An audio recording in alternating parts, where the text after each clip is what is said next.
करेंगे आज के मेजर मिनट के बारे में। तो हमने लास्ट क्लास में क्या पढ़ा था? हमने पढ़ा था कि हमारे पास 7 ऐसा यूनिट्स हैं जो 7 फंडामेंटल यूनिट्स हैं जिनके हम मेजर करते हैं किसी भी चीज़ को।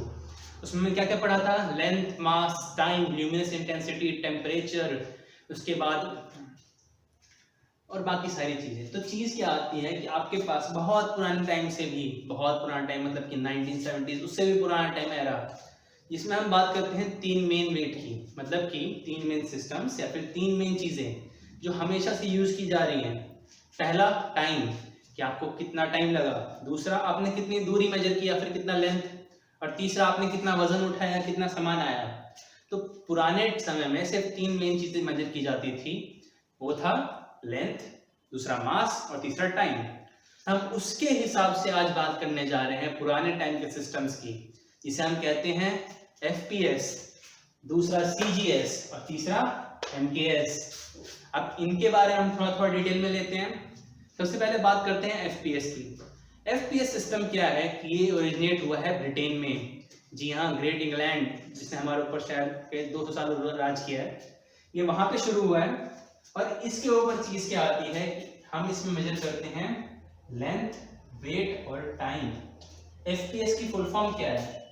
F हमारे पास डिनोट करता है फुट, जो मेजर करते हैं हम लेंथ।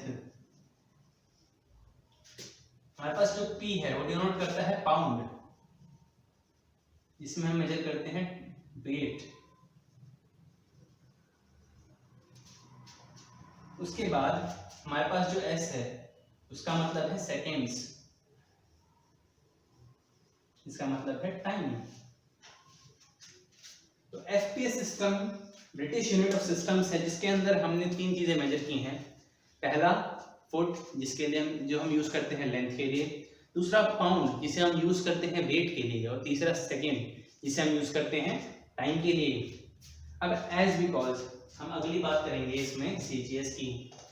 तो CGS सिस्टम क्या है कि CGS सिस्टम हमारे पास है, ये हमारे पास नॉर्मल सिस्टम है, अमेरिका साइड यूज होता है और बाकी सारे कॉन्टिनेंट्स में, जिसमें हम यूज करते हैं C यानी कि सेंटीमीटर लेंथ के लिए। उसके बाद G यानी कि ग्राम, जो हम यूज करते हैं मास के लिए या फिर वेट बोल सकते हैं। और तीसरा सेकेंड यानी कि S, जिसे हम यूज करते हैं टाइम के लिए। उसके बाद आपका CGS सिस्टम जो यूज होता है हमारे पास किन कंट्रीज में, किन कॉन्टिनेंट्स में, अभी नहीं पहले यूज हुआ करता था, वो थे आपके पास ब्रिटिश, जो आउटर साइड है ब्रिटिश का, जर्मनी और बाकी सारी चीजें। तो फिर अब हम बात करने जा रहे हैं MKS सिस्टम की। पहले मैं इसे इरेज कर लेता हूँ थोड़ा। हमारे पास सबसे इंपॉर्टेंट इन तीनों में से MKS सिस्टम। और MKS सिस्टम में ऐसी क्या खास बात है जिसको हम इंपॉर्टेंट बोल रहे हैं? MKS में M का मतलब है मीटर, जिसका हम यूज करते हैं लेंथ के लिए। दूसरा K यानी कि किलोग्राम, जिसे हम यूज कर रहे हैं वेट के लिए या फिर सो कॉल्ड मास के लिए। जनरली जब आप मास को ग्रेविटी से मल्टीप्लाई करते हैं तो हमारे पास वेट बन जाता है। और तीसरा S यानी कि सेकेंड, ऑब्वियसली टाइम के लिए। अब हम MKS को इंपॉर्टेंट बोल रहे थे अभी। MKS को इंपॉर्टेंट बोलने का मेन रीजन क्या है कि आपके आज के टाइम पर जो हमारे पास SI यूनिट्स हैं, हमने जब पढ़ा था फंडामेंटल यूनिट्स के बारे में, हमने उसमें क्या क्या पढ़ा था? जो लेंथ मेजर करते हैं वो करते हैं मीटर में, जो मास मेजर करते हैं वो करते हैं किलोग्राम में, और जो टाइम मेजर करते हैं वो करते हैं सेकेंड्स में। तो वो तीनों चीजें हमारे पास MKS सिस्टम से आई है। हमारा जो SI सिस्टम है, SI यूनिट सिस्टम है, वो हमारे पास डिराइव्ड हुआ है MKS सिस्टम से। अब इनमें सबसे कॉमन चीज क्या आती है तीनों सिस्टम्स में? टाइम के लिए सेकेंड।